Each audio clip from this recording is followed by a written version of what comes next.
I want you to imagine a political system where the prime minister isn't, just a politician who won an election, Right.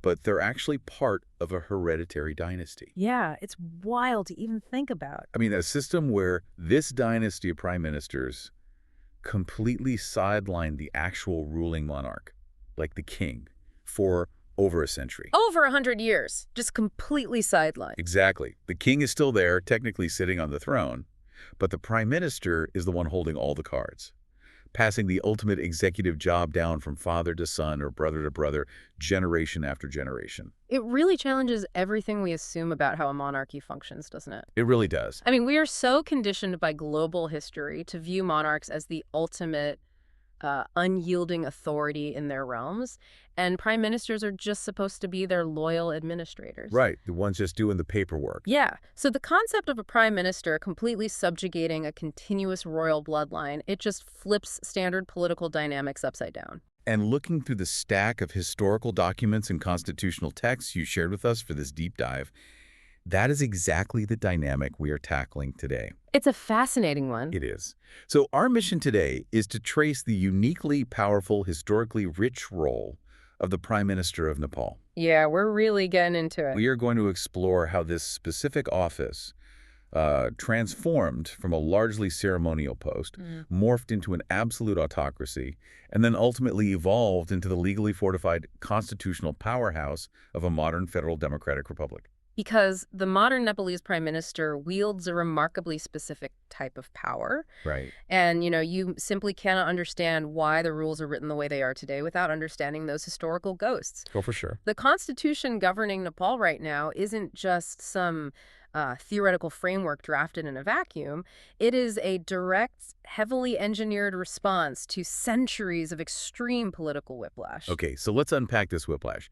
To set the stage for how drastic it really was, we kind of have to look at the historical pendulum. It's absolutely. Because in most contemporary parliamentary systems, the head of state technically holds the executive power, but is bound by convention to act on the prime minister's advice. Right, like a rubber stamp. Exactly.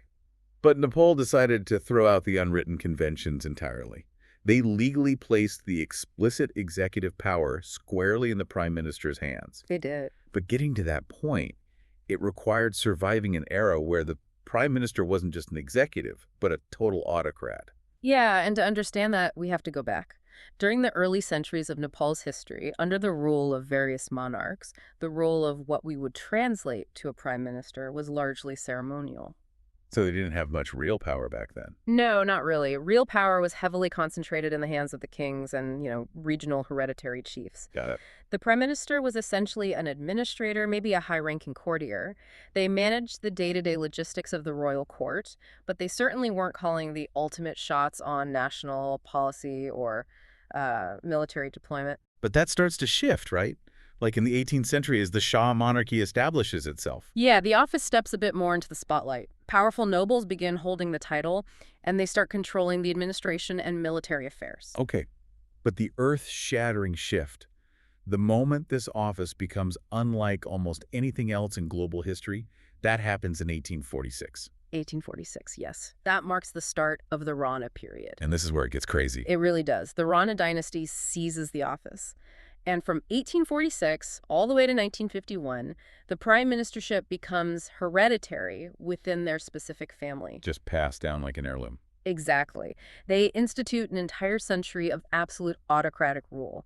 The prime minister wielded supreme, unchecked authority over the state, the military, and the economy. So it's like a corporate takeover where the CEO completely locks the board of directors out of the building. That's a great way to put it. And they don't just do it for a weekend, right? They lock them out for 100 years and run the multinational corporation as a private family business while keeping the board's name on the letterhead. That's exactly it. And that corporate lockout was backed by absolute military force. Wow. The king was reduced to a mere figurehead. I mean, an absolute symbol with practically zero operational authority. The Ronas controlled the royal family's interactions, their finances, their political reach, everything. That's intense. It was.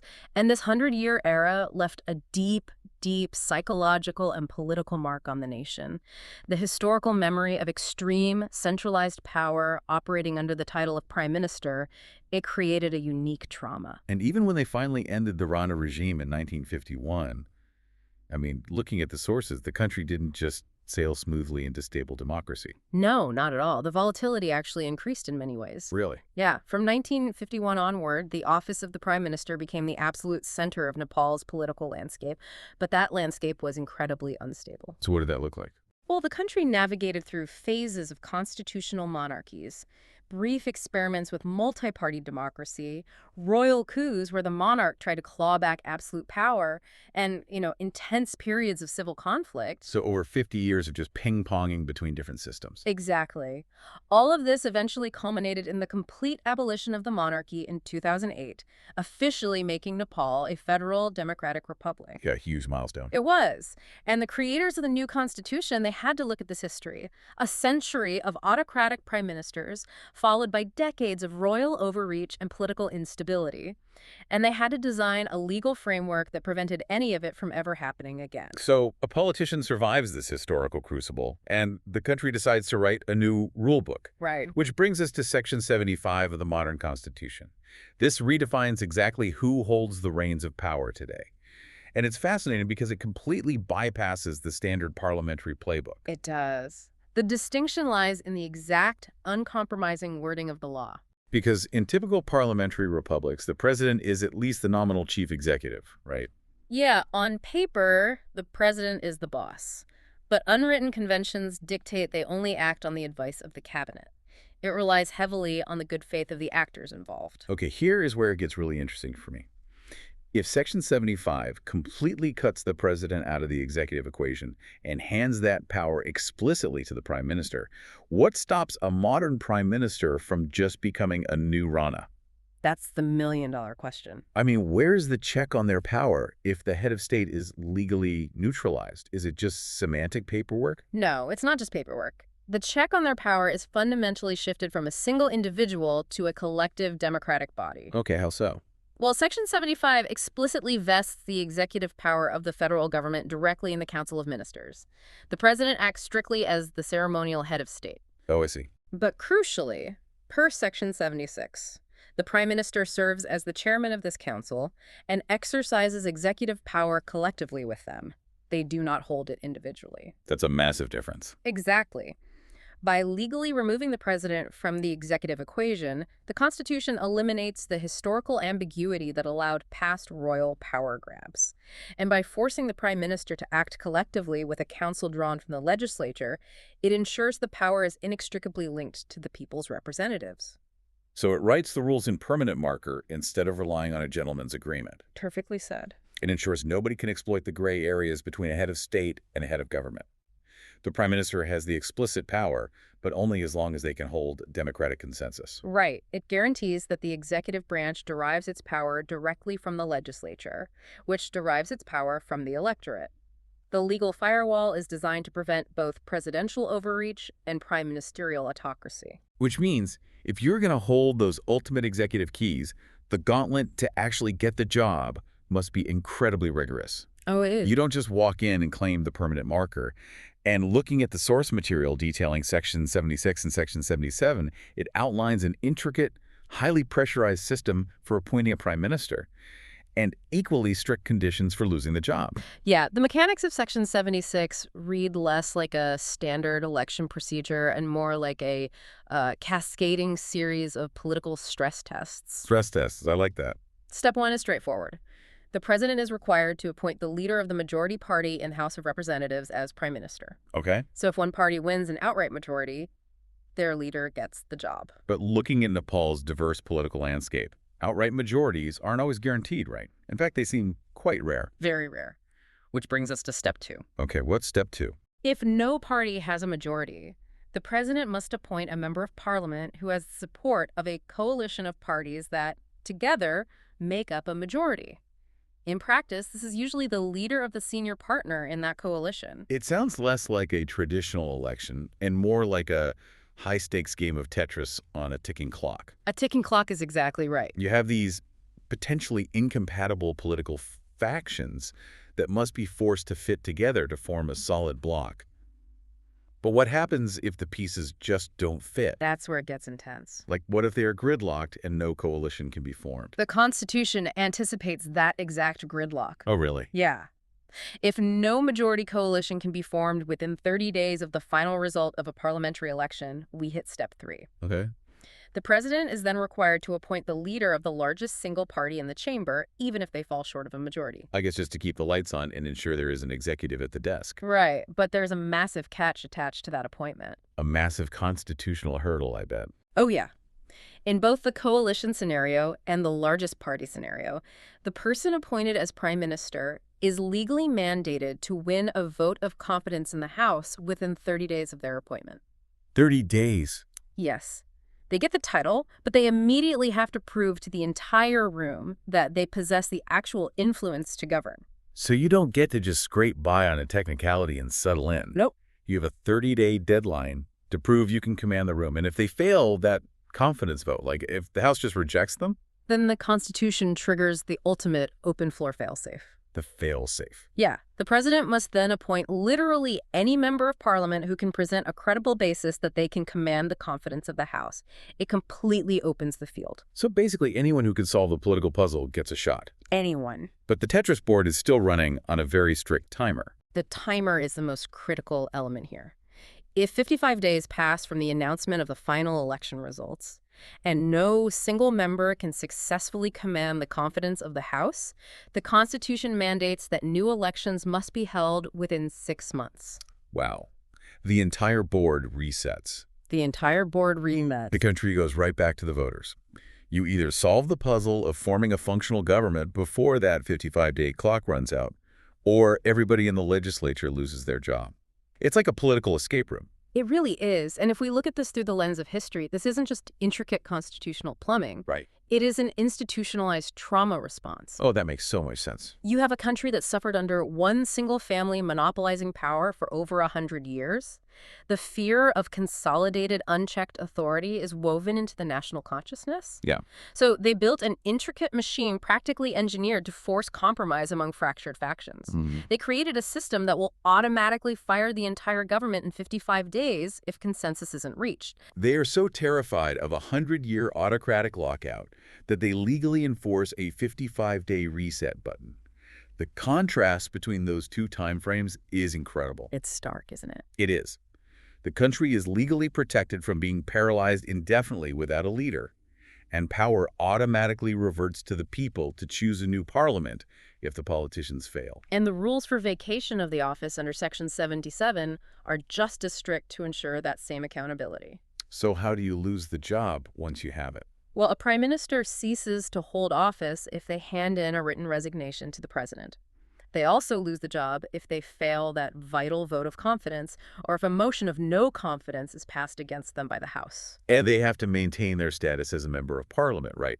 If they lose their seat, they lose the prime ministership. Correct. The executive is permanently tethered to the legislature. That's a tight leash.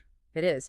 And crucially, the Constitution builds in a continuity plan to prevent dangerous power vacuums. Which is super important. Yeah. Clause 3 of Section 77 ensures that if the prime minister dies, or ceases to hold office for any of those reasons, the existing Council of Ministers continues to function until a new one is formed. Okay. In the case of death, the senior-most minister simply acts as prime minister until a formal replacement is appointed through that rigorous Section 76 process. There is never a moment where the executive branch is simply empty.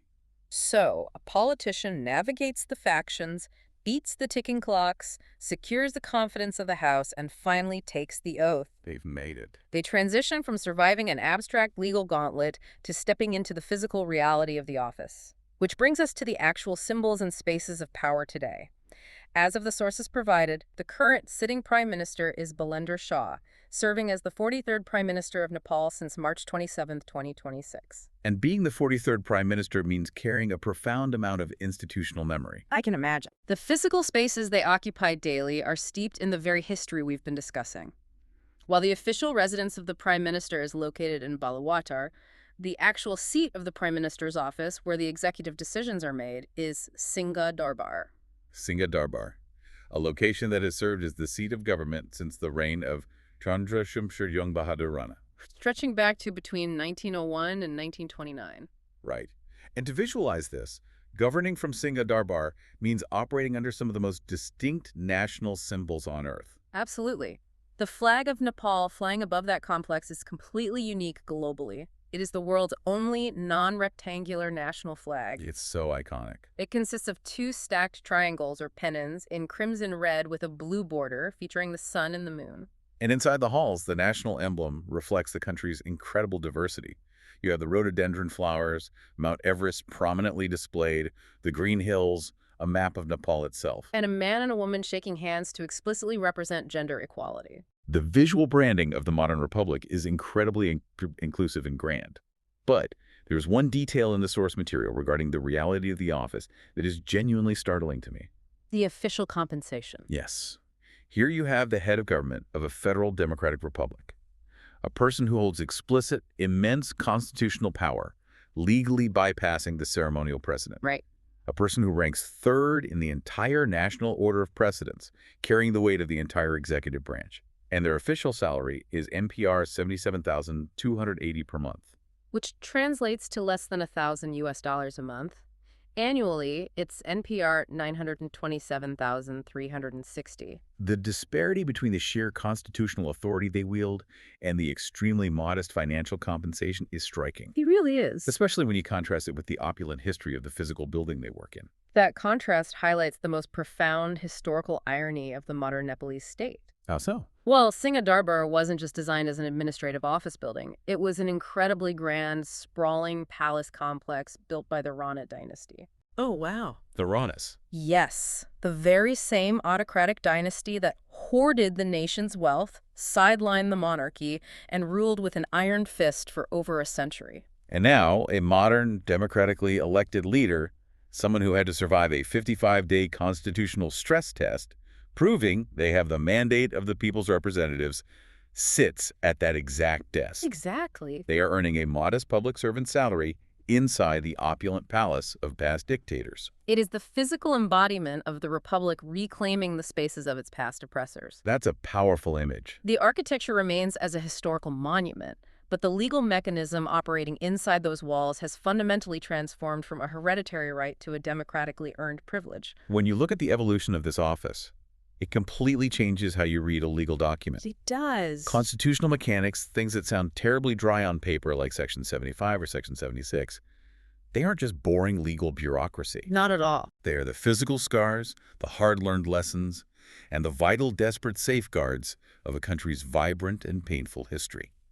They are trauma and triumph, written into legally binding code. Beautifully said. The Nepalese Prime Minister's office evolved from the ceremonial shadows of kings, survived 100 years of a single family treating the entire nation like a private estate, and emerged as a constitutionally fortified chief executive. Yeah. But it is an executive bound by strict, unyielding, democratic rules that demand consensus or the system resets itself. It's an incredible journey of political survival and institutional design. But as we wrap up this deep dive, it leaves you with a lingering, provocative thought. What's that? Well, we've examined how explicitly the Constitution demands that the modern Prime Minister exercises power collectively with the Council of Ministers, strictly tethering them to the Parliament. Right. But when an office carries the deep historical ghosts of absolute autocrats, when you govern from the physical desk of the Ranas, inside the sweeping palace of the Ranas, does the modern legal requirement to govern collectively truly distribute the power in the minds of the people? That's a great question. Or, despite all the 55-day clocks and constitutional firewalls, does the Nepalese Prime Minister still inevitably walk in the singular towering shadow of the Ranas? Something to mull over as you unpack the realities of power. Thanks for diving deep with us.